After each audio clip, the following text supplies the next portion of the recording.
Ini tahu dek yang lewat di depan rumah itu ya, dulu itu sekian 10.000 ya, setelah hari raya naik 2.000 jadi 12.000. Mari makan malam ya. Allahumma barik lana fima ruzaqtana wa qina adzabannar. Bismillahirrahmanirrahim. Bismillahirrahmanirrahim. Assalamualaikum warahmatullahi wabarakatuh. Ini ada yang bertanya mengenai masuk angin. Jadi masuk angin itu bukan disebabkan oleh faktor-faktor fisik saja ya, seperti perubahan cuaca, paparan udara dingin, atau kurangnya asupan nutrisi, tetapi juga faktor batiniah. Jadi orang yang sering masuk angin bisa menjadi pertanda bahwa orang tersebut sedang mengalami masalah batin. Jadi ya masalah batin itu bisa berupa stres, cemas, atau bahkan depresi. Jadi stres, cemas, dan depresi dapat menyebabkan penurunan sistem kekebalan tubuh. Kalau sudah kekebalan tubuhnya menurun, ya biasanya rentan terhadap serangan penyakit termasuk masuk angin ya. Jadi orang yang sering masuk angin itu kalau ditinjau dari sisi akhlak, biasanya orang tersebut lebih suka ngomel dan sering merasa jengkel lalu memendamnya. Bisa juga ya kerap marah karena hal kecil. Jadi marahnya itu bukan marah besar ya, marah kecil. Marah kecil tapi sering ya, itu insya Allah menyebabkan sering masuk angin. Jadi masuk angin itu insya Allah karena stres, cemas, sering marah tapi marah kecil, walaupun marahnya nggak besar ya, marah kecil itu ya marah yang tidak sampai banting-banting perabotan ya. Jadi kalau sampai banting-banting perabotan itu bukan marah kecil ya, marah besar.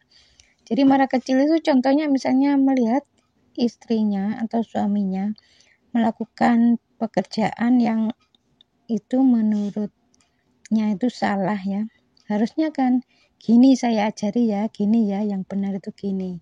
Itu enggak seperti itu. Gitu aja gak bisa. Nah, ya orang yang kerap kali seperti ini ya insya Allah ya gampang masuk angin. Jadi masuk angin itu tidak hanya fokus pada pengobatan fisik, tetapi juga memperbaiki kondisi batin mereka. Jadi ini solusi ya untuk orang-orang yang sering masuk angin, perbanyak zikir dan doa. Karena dengan zikir dan doa itu insya Allah membantu menenangkan pikiran. Pokoknya kalau gampang stres ya nanti gampang masuk angin. Jadi stres, kecemasan yang berlebihan itu bisa menyebabkan masuk angin. Ini ada pertanyaan dari Haji Romla di Kabupaten Lumajang menanyakan mengenai bau badan. Kalau bau badan ini meskipun orangnya mandi sehari 5 kali ya, kalau memang akhlak nggak diperbaiki ya insya Allah akan mengalami bau badan. Jadi bau badan ini biasanya orangnya ini gampang tersinggung. Jadi kalau dinasihati langsung nyerang biasanya.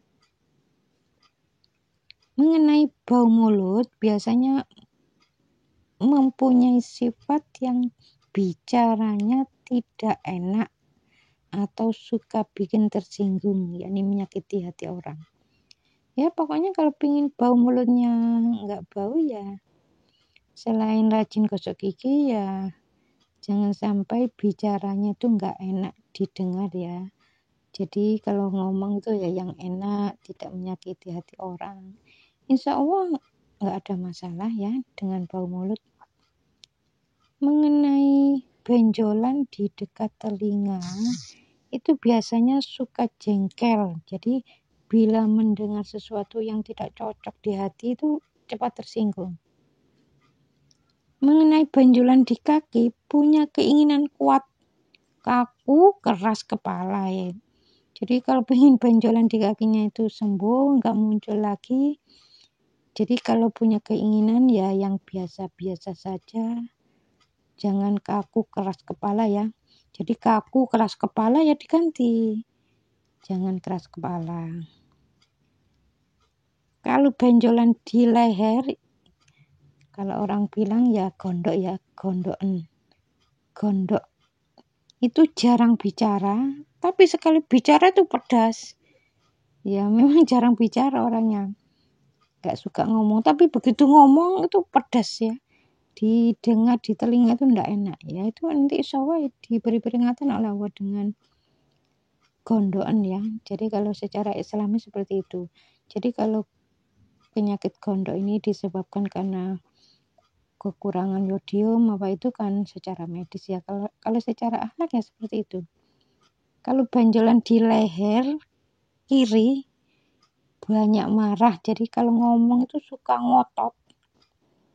Kalau benjolan di mulut itu saya nggak tahu ya, ini ada pertanyaan. Kalau benjolan di mulut, apa ya? Mungkin sariawan ya maksudnya ya. Kalau sariawan di belakang bibir ya, di belakang bibir atau di lidah itu beda. Kalau di belakang bibir itu biasanya kata-kata orang lain itu pedas, terus keinginan untuk membalas itu sangat kuat, pengen ngomong nggak jadi, nah itu nanti di situ benjolan. Tapi kalau kata-kata dia sendiri yang pedas, itu biasanya di lidah. Mengenai bisul di pantat, ini pernah ada yang tanya ya, ini baru saya jawab sekarang. Bisul di pantat dan di kepala ini bedanya, kalau di pantat ambisi tinggi tetapi tidak dikerjakan. Kalau di kepala ambisi tinggi dan dikerjakan, itu bedanya. Ya, mudah-mudahan videonya ada manfaatnya ya. Assalamualaikum warahmatullahi wabarakatuh.